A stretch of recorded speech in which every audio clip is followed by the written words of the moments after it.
Hello everyone, welcome back to my channel. It's a new week and I'm coming your way with a new recipe. Today we are making Bissap drink or Sobolo or Zobo or sorrel. So please stay tuned and see how I make it.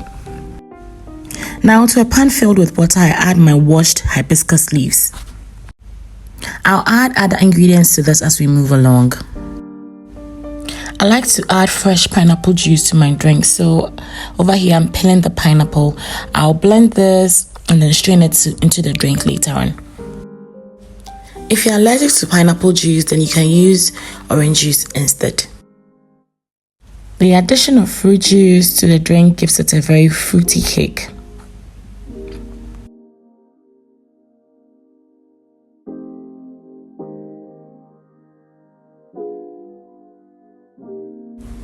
I also like to add the peels of the pineapple just so that it infuses more into the drink. Now moving on to the spices that I use, I always use some ginger, cloves, grains of celery, dried pepper, local black pepper, and then alligator pepper.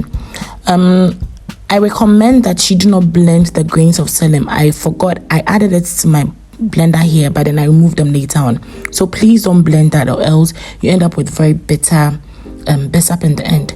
So you can blend everything else, but then the grains of celery you always take it out.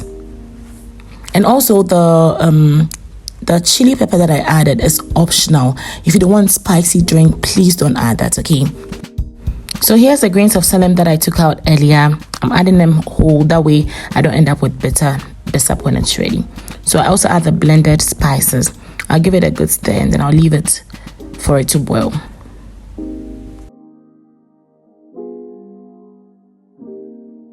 I always add orange juice to my Bissap as well. So here I am cutting them up. I'm going to squeeze that and then add the juice to the pineapple, and then all of it will go back into the drink later on.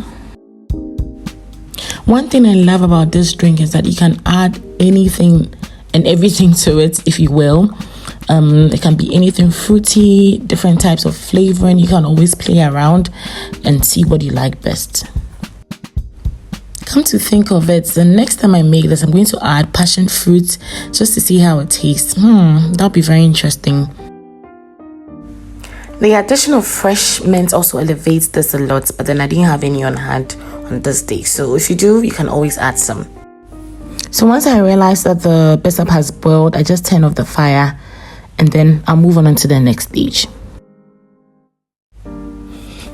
I advise that you let it cool a bit before you strain it, but then I always do it whilst it's hot, so just a precaution.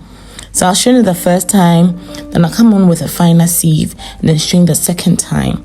Then I'll add the next set of ingredients to my drink. Sobolo is a very refreshing and healthy drink that can be had at any time of the day. It's also very cheap, so it's something that I like to do every now and then. So moving on, I just add the juice, the strained juice back in there. I'll taste to see if I like the level of sweetness in there. Then I add a bit of sugar just to boost the sweetness. But the sugar is totally optional. If you're okay with how it tastes without it, then please, you can just go ahead and bottle it and then enjoy your drink. So I'm all done here. Thank you so much for watching. I hope you learned a thing or two. God bless you and see you in my next one. Bye.